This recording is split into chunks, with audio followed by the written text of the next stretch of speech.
Back in 1993, Lois Austin led a protest against the far-right British National Party. As head of Youth Against Racism, she wanted an end to racist attacks in London. Theirs was a peaceful group, but police decided to infiltrate them. I found out in 2010 that I had been spied on by Peter Francis for about 4 or 5 years. Peter Francis was the chief whistleblower.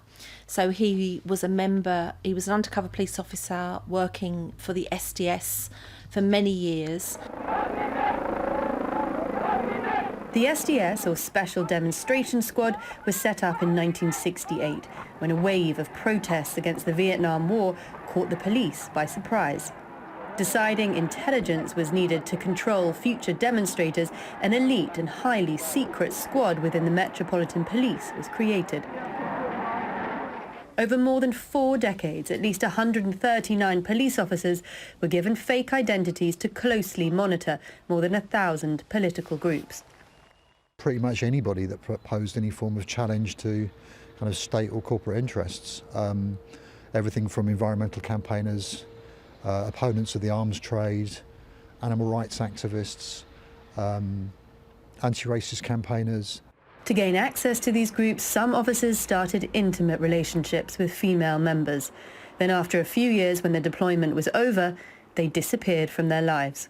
That threw my life completely into disarray because, as you can imagine, if you've spent 2 years with somebody and you think you know them really well, and then you discover that actually they were spying on you, or they didn't exist. He's a person who no longer exists. I didn't know even his name.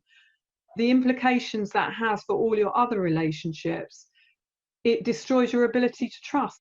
I acknowledge that these relationships were a violation of the women's human rights. The Metropolitan Police apologised and compensated 7 women 5 years ago, but it was only through their own research that the undercover officers' identities were revealed.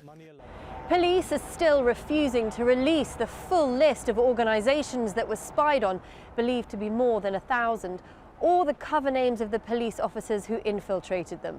The core participants hope this inquiry will force them to reveal those details and answer the question who in the government sanctioned these operations. Charlie Angela, Al Jazeera, London.